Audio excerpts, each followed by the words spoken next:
Hello, everyone. Welcome to the webinar. My name is Sally Klauss. I'm one of the instructors for Learn through UGotClass, and today's webinar is about the DISC personality profile, behavioral profile it's also called. So the learning outcomes today, we're going to first cover what the profile is and why it's important. We're going to then cover what you can use from this to be able to increase your effectiveness, and if you manage a team, how you can increase their effectiveness. And the team could also be considered family members and friends, so it doesn't have to be a team at work. Also, we're going to have you kind of go through. You can grab the worksheet that Deb sent out and take some notes during this to be able to determine your own style based on the characteristics. So through this, you should be able to identify some things that possibly get in the way of your communication with others and come up with a couple of ideas that will help you improve that. So to get started, I want to first talk about what the DISC is. It's a behavioral assessment of your personality tendencies. And that's a real key point because behavior isn't hardwired. And we're going to talk a little bit about the distinction between that and other assessments that you may be aware of, such as Myers-Briggs. So DISC is one of the most widely used assessment tools in business and industry. It's been used by over 50 million people in over 50 countries. And companies use it to help them improve their hiring practices and control their outcomes. It is because they're really able to identify if people are a good fit for their job based on their DISC profile. So, as mentioned previous, behavior isn't hardwired. What's great about DISC is it's very simple, and it recognizes the fact that even if you are not, say, a real outgoing person based on your DISC profile, you could actually change your behavior for a specific situation to be able to better meet the needs of that situation, and as a result, improve your effectiveness. Awareness about your style will help you with the ability to manage situations where you might end up with a weakness, and also be able to recognize the strengths of your profile based on the situation that you're in and how you can actually leverage those situations. Unfortunately, everyone doesn't always get us, and it's really important in life in general, and of course it mostly shows up through work, that you have the ability to relate to other people who are really not like you at all and be able to understand them on their terms and be able to be understood better. So there's three things that make up your personality and your behavioral style, your tendency. The first thing is your heredity. Secondly is the role models that you have had in your life up to about the age of 12. And then lastly, your experiences after about the age of 8. So those three things pretty much set in motion kind of your tendencies. Typically, after about the age of 12, our personalities are pretty much set. That doesn't mean that you're not going to change throughout your life, but pretty much your belief about who you are is pretty much formed by age 12. So I'm going to go through the 4 styles, and I'd like you to make some notes on the worksheet that you've been provided so that at the end of this, you can kind of get a sense for what your style is. And the course that I teach in this, the students receive a 26-page assessment, but really the characteristics of the styles are pretty clear-cut that you'll be able to get a really good sense of what your tendency is, what your style is. So take notes, and at the end you can ask some questions to clarify anything that you might feel maybe I didn't cover or that you missed. So the first one, the D in DISC, stands for dominance. And this aspect of the profile measures how we solve problems and how we respond to challenges in our life. Not problems such as, like, what are you going to have for lunch today, but the big problems, things such as, Should I get out of this relationship? Should I move? Should I quit my job? Things like that, the bigger decisions in your life. The I in DISC stands for influence, and it measures how we try to persuade people, how we try to influence other people. The S in DISC stands for steadiness. This aspect of the profile measures how we respond to change and how we take on responsibilities at work and home, but mostly how we respond to change. And the C stands for conscientiousness. This measures how we respond to rules and regulations that are set by others. So the DISC model comes with, as I mentioned, 4 aspects of personality. And really what we're looking for are how you're oriented to those aspects.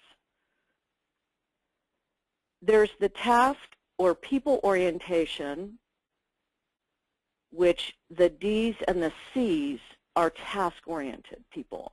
They like to get things done. They measure their value based on getting things done, processes, production. They're not so much interested in the people aspect of things. Whereas the I's and the S's, they're people-oriented. They're more interested in the relationship and not the product. So what's important about this is these are the aspects that start to come alive, and you'll start to notice people's propensity to go towards a certain thing, whether it be a process or more the people aspect of things. So the D's and the C's, as I mentioned, are more task-oriented, but they're not equally interested in the same things, although they're more directed towards the task or getting something done. The D's are more about getting it done and bottom lining it. The C's are more interested in the process, the steps, the details. And on the people side of it, the I's are, and the S's are people-oriented, but the I's are more interested in kind of like everybody. They like everybody. They're more interested in, they're more oriented towards being very gregarious, being outgoing, where the S's are a little bit more loyal towards a certain group of people, friends and family that they've known for a very, very long time, whereas the I's are really like everybody, everybody's the same. So there's kind of a little split between the orientation, even between the group that is oriented the same way. So the next thing that we look at are these active or passive orientation. The D's and the I's are very active, very what we would kind of call extroverted people. They're very gregarious. They're very outgoing. They like to talk a lot. Whereas the C's and the S's, they're a little bit more passive oriented. They're kind of quiet people. They don't talk just to talk. They talk because they have something to say. So as you can start to see, and I hope that you're making some notes about yourself and what you see your tendencies are, there's the people or the task orientation, and then there's the active or the passive orientation.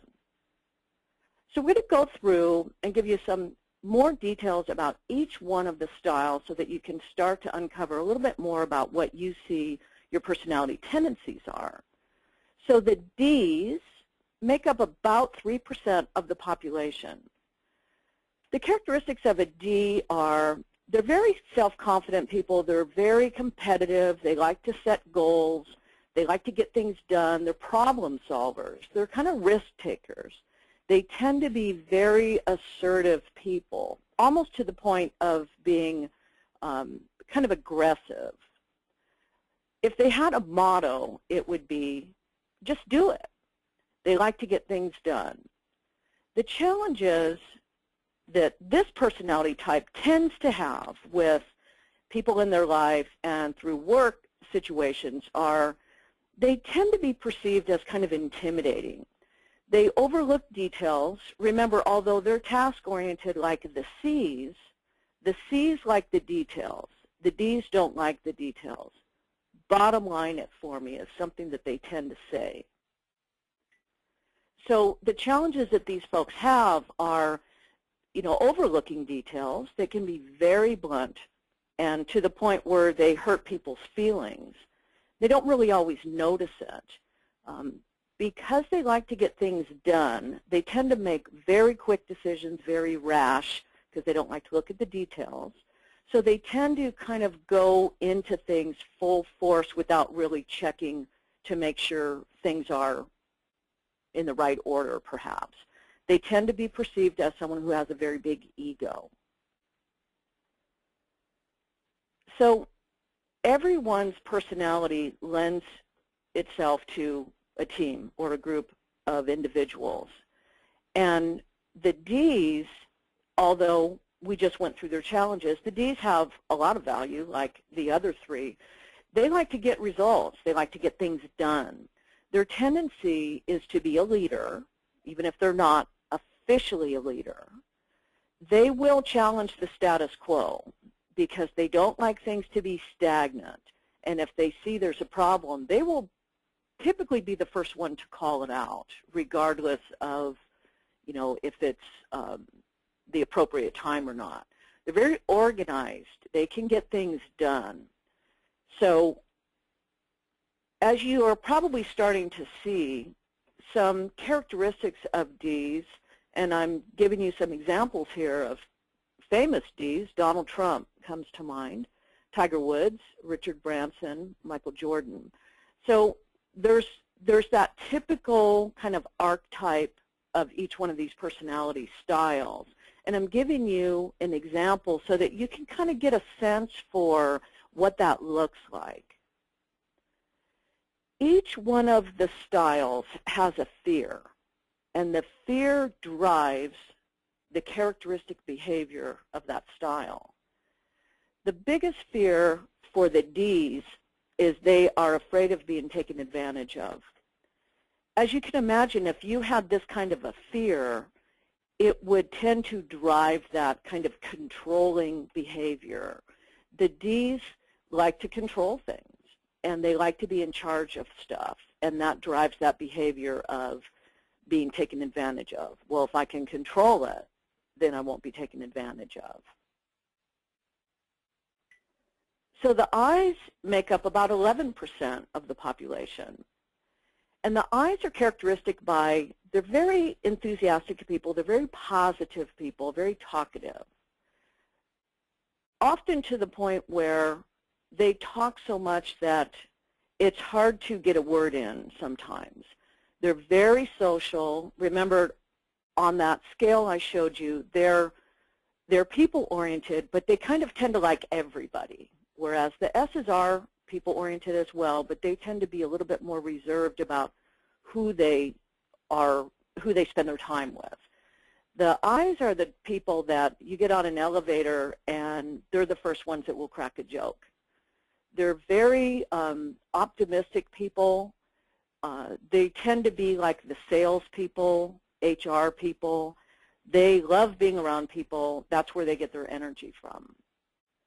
Their motto is, you can do it. They're very much the cheerleader in the group. The challenges that these folks have, as you could imagine, is that they tend to be very chatty, and they're very focused on wanting people to like them. So they can tend to be more concerned with that, and with popularity than actually getting a result. So that's something that you would want to watch for if it's you or if it's someone that you perhaps manage. They tend to lose sight of the details of something. They get very excited about a new project, and then about maybe after the excitement has worn off, they tend to not be able to complete something. They lose that momentum. They're not known for their organizational skills, and it can tend to get them off track. their value that they bring to the team is they're very good at motivating people and encouraging others. They're very sincere people when they are encouraging others, and it comes across as very much sincere. They're very good at being able to gain rapport. They're very creative folks, and they tend to be very good at being able to resolve conflicts because they're optimistic, they're very enthusiastic people, so they tend to see the good in every situation. Famous eyes are Bill Clinton is known for his ability to be very, very influential, very charismatic. Barack Obama. A lot of entertainers and movie stars are what we call a high I. The high aspect is what is the predominant of the four styles. And Bill Clinton is known as someone who is a high I. So their biggest fear, as you can imagine, they like people to like them. So their biggest fear is rejection, someone not liking them or someone not accepting them. So they tend to get kind of focused on if someone doesn't really like them or they feel like someone doesn't like them, they can kind of get hung up in that and kind of get taken off the path with it. Our next aspect is the S's. These folks make up 69% of the population, and these guys are known as the silent majority. They are quiet folks. They tend to be the quintessential team player. These folks are very, very loyal. That's pretty much their name is loyal. Almost to the point where they tend to stay in a relationship, whether it be a work relationship or a friendship or a, partnership, they tend to stay in those relationships really almost longer than they should because they're so loyal and because they don't like change. So these folks are very much about connecting with people because they are people-oriented, but they're more about long-term friendships, deep friendships, where the I's kind of like everybody, and the I's are the people that would have 500 friends on Facebook. The S's are more about friends that they've known since kindergarten, that they still talk to, they still keep in touch with. They're very friendly people. They're very nice people. They can be good listeners for the most part, but they can also be somewhat passive-aggressive. They tend to fear conflict. Their motto is, "We can do it." They like being part of a team, and they're very good at their role of being part of the team. They don't like to be out front necessarily. They're very much interested in contributing to something bigger than they are. The challenge that these folks have in life and in work in general are, because they don't like change, they tend to be very slow to act. They tend to kind of say yes, but then drag their foot behind them. They fear conflict more than most people. I mean, we all fear conflict to some degree, but the S's fear it so much that they will tend to have that, demonstrate that style of being kind of passive-aggressive. They will say yes to something, but then their behavior will show the opposite. They are very resistant to change. If you have someone like this on your team, and you probably do if they make up 69% of the population, you might just want to take a little bit longer with them, ask them what concerns they have. Just spend a little bit more time talking to them so that you're able to kind of get them to see this is not, a major, major problem to move towards this goal that we're working on. But they're slower people. They just tend to need a little bit more time. The value that they bring, of course, are that they're a team player. They are extremely dependable people. You can pretty much plan on them being on time to things, doing the work that's good quality work. They're very compliant people. They go by the rules pretty much. And they're known for being very patient people. They like to do things on their terms, of course, but they are very patient, very empathetic, very sincere people. Famous S's, Paula Abdul, Will Smith, Princess Diana. You kind of get a sense for these people, what that looks like when you see these kind of archetypes. And I've picked people that are famous that you would know, but, you know, Mother Teresa, pretty much, very much team player kind of style, loyal, putting the greater good ahead of yourself. Their biggest fear is loss of security, and that shows up with them being concerned about change, because they get locked into something, they get set into something, and that feels very secure for them. And then something changing kind of upsets their apple cart. So the C's have already figured out that they're 17% of the population, because these folks are the scientists and the data people in the world. They are the analytical people. They're very accurate. They're very precise people. They're very fair because it's all about the data. And they are the systematic kind of analyst, number cruncher kind of people. They like data. They're very cautious people. And they're very pragmatic, systematic as well. Their motto is, do it right. The challenge that these folks have, and I'm sure that you've all experienced this when you've encountered someone who is a high C, or if you're a high C yourself, they tend to get kind of caught up in the details a little bit too much, that paralysis of analysis. They are overly critical people, not only of themselves but of others. And sometimes they can need very, very clear instruction because they're very data-driven. They're kind of very black and white people. The value that they bring to the team is that they're very even-tempered, very kind of organized, fact finder, kind of go with the flow kind of people. They're very realistic, and again, they're task-oriented, so they're all about getting the work done. They don't tend to get really emotional about situations because they're not people-oriented as much. They're more task-oriented. So famous C's, Albert Einstein, Steve Jobs, Bill Gates, and me, Sally Klauss. I'm a high C. These folks tend to be very much about being able to substantiate things, be able to quantify things.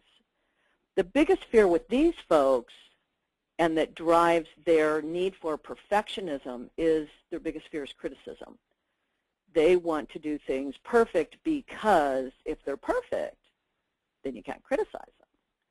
So that kind of drives that fear. And of course, all of these have some degree of the aspect of how this shows up for you as far as your personality. Some people are very, very high C, 100%, and some are 70%. So there's a degree of it. So anyone who takes this course that I teach will get this profile. And it's, like I said, it's 26 pages. And it gives you a lot of details about your style, what your style is indicative of. And it goes through and gives you a lot of graphs. Really well done. It's not overly done, and for a high C to say that, that's saying a lot.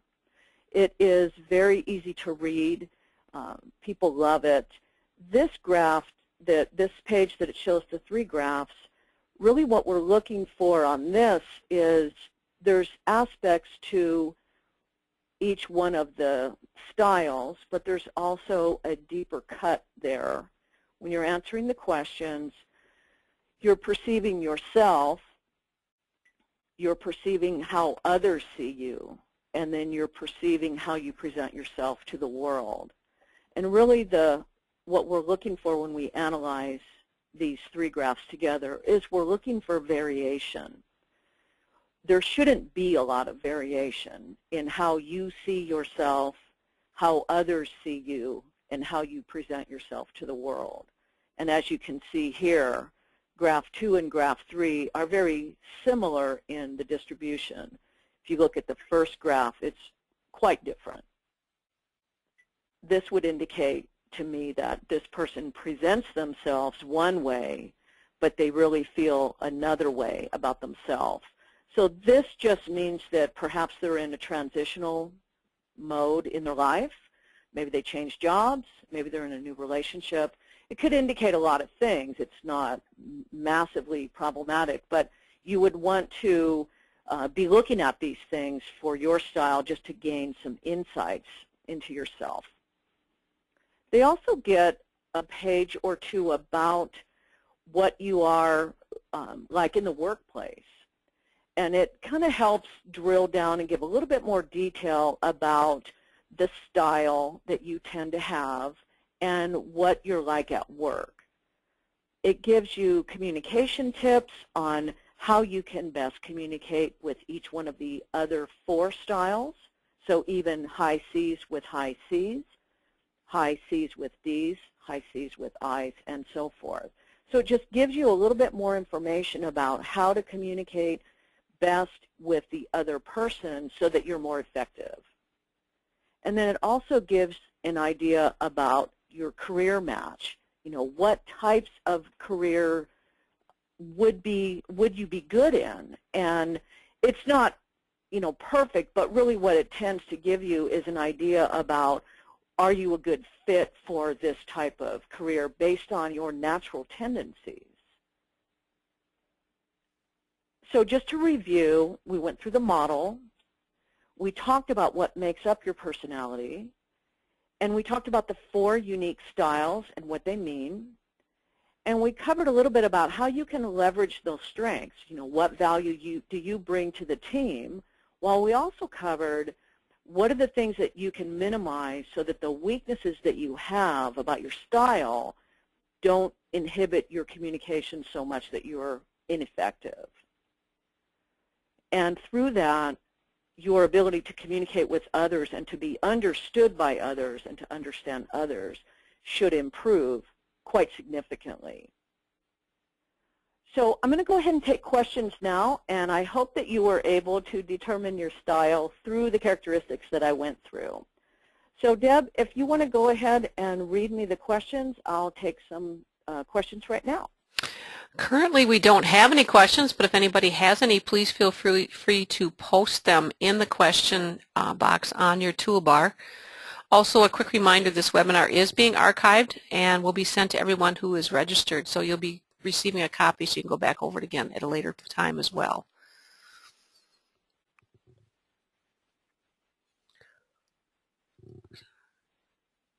So if anyone has any questions, please feel free to post them. We'll give you just a few minutes. Oh, here's one.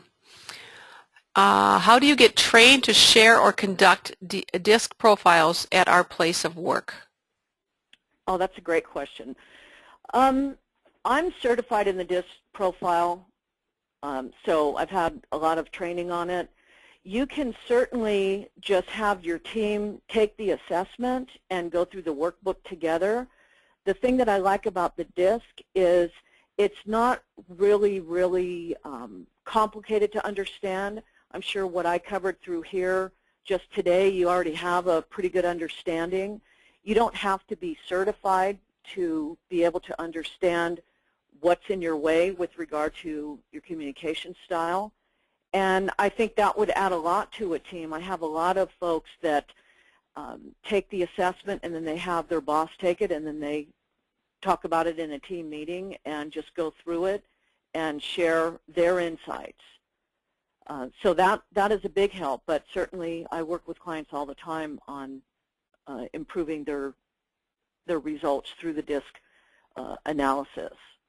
I hope that answers your question fully. The next question is it possible to be a combination of all and still be effective?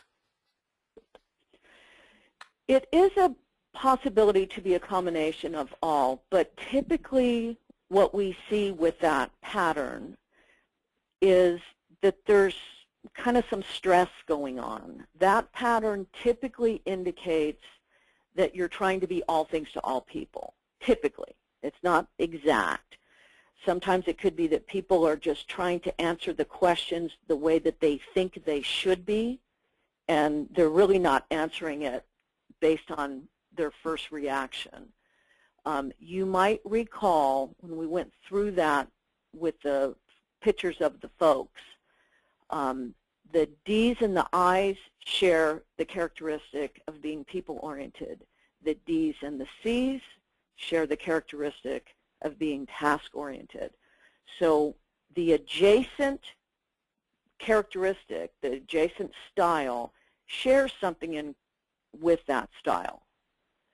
So if you were let's say 50% D and a 50% I, S, and C, you would be really conflicted because the D's and the S's are on the complete opposite of the scale.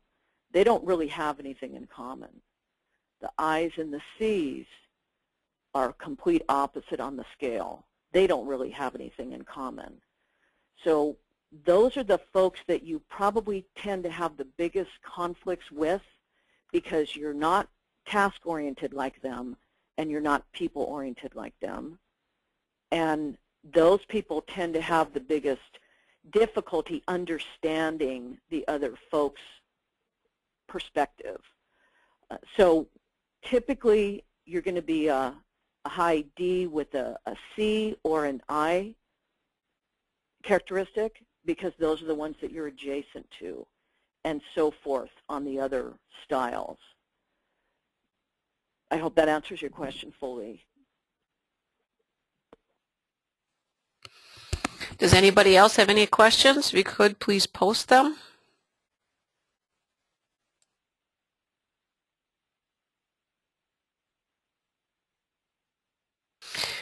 Sally, I'm not seeing any other questions, so I think with that we will close the webinar. Like I said, everyone will receive a copy of the archive of the webinar. So thank you very much. Great. And Debbie, could I just ask you Sure. if you wouldn't mind when you, if you could send, or I can send out my email, please feel free to email me directly if you have any questions that maybe come up after the webinar. I'd be happy to answer those for you. Okay. I'll include that webinar address in the archive email that goes out to everyone, okay? Thank you, everyone. Thank you. Bye-bye. Bye.